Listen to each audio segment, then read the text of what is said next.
National Weather Service in Wilmington has issued a severe thunderstorm warning for southern Grand County, northeastern Owen County until 2:30 Source, radar indicated. 1:44 p.m. Impact, minor damage to vehicles is possible. Moving southeast. Locations impacted include Corinth, Kiefer, Seymour, New Columbus, Holbrook, Lawrenceville, Long Ridge, Nutley, and Cordova. This includes I-75 in Kentucky between mile markers 144 and 150.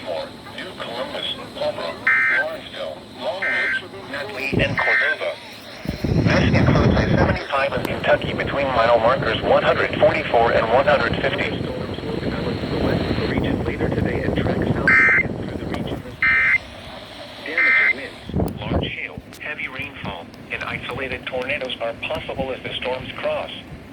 And now the extended outlook for the period Thursday through